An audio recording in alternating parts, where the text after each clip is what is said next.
से ସେଇଟାକୁ ଲୁଚେଇବାକୁ ଯାଇକି ସେ ଅନେକ କଥା କହିକି ନିଜକୁ ଏକ୍ସପୋଜ କରୁଛନ୍ତି, ସରକାରକୁ ଏକ୍ସପୋଜ କରୁଛନ୍ତି ଏବଂ ଆଳୁ ଜନିତ ଯନ୍ତ୍ରଣାକୁ ଆହୁରି ବଢ଼ାଉଛି, ଚେଷ୍ଟା କରୁଛନ୍ତି ତାଙ୍କର ଦୁର୍ବଳତାକୁ ଘୋଡ଼େଇବାକୁ। ଏବଂ ସେଇଥିପାଇଁ ସେ ଭାବୁଛନ୍ତି କିଛି ଗୋଟେ କହିଲେ ଲୋକଙ୍କୁ ଭୁଆଁ ବୁଲେଇ ହେବ। ଲଗାଣ ବର୍ଷା ଯୋଗୁଁ ପନିପରିବା ସହଜରେ ମିଳୁନି ଏବଂ ପନିପରିବାର ସବୁଜ ପନିପରିବାର ଦାମ बहुत चढ़ा दर हो जाइए। आलूटा आमर खाद्य गोटे मुख्य अंश ग्रहण करे एवं अंततः आलू खाद्य समस्या को दूर करिवारे ये साहाय्य करे।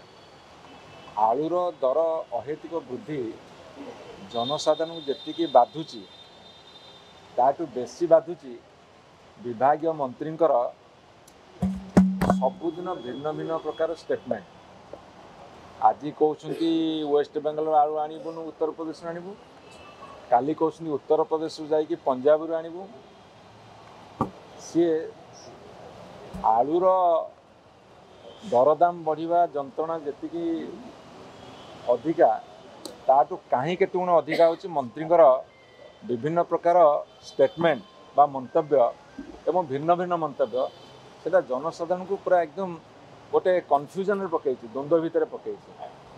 तेणु एते स्टेटमेंट न देकी आलूटा केमती जनसाधारण ठीक रे पाइबे उचित दर रे सेइथिपि मनोनिवेश कले भल हम। से चेष्टा कर दुर्बलता को घोड़ेवा एवं सेइथिपि से भाबुछन किछि गोटे कहिले लोकंको भुआं बुले हम। से ସେଇଟାକୁ ଲୁଚେଇବାକୁ ଯାଇକି ସେ ଅନେକ କଥା କହିକି ନିଜକୁ ଏକ୍ସପୋଜ କରୁଛନ୍ତି, ସରକାରକୁ ଏକ୍ସପୋଜ କରୁଛନ୍ତି ଏବଂ ଆଳୁ ଜନିତ ଯନ୍ତ୍ରଣାକୁ ଆହୁରି ବଢ଼ାଉଛନ୍ତି। ଭାଇ ଫୋନ କଲେ ନାନୀ କି ମନା କରିଦେଇ ସେ ଟିକେ ଦଉନାହାନ୍ତି। ସିଏ ମୁଁ ସେଇ କଥା କହିଲି ପରା, ସିଏ କ'ଣ କହିବା ଉଚିତ କ'ଣ କହିବା ଉଚିତ ନୁହେଁ ସେ ତାଙ୍କର ଟିକେ ଯେହେତୁ ଉତ୍ସାହିତ ହେଇଯାଇଛନ୍ତି ये 55-56 दिन भितर से कहवापी जी उत्साहित अच्छे दर को कमेवाई ताठू बेसी निरुत्साहित अच्छा। तेणुक शुणु सी कौ सूत्र खबर पाइले, से कौ सूत्र सब खबर पाँच। तेणु राति जब जड़े शोक स्वप्न देख सका उठिक मंतव्य दब एवं निजर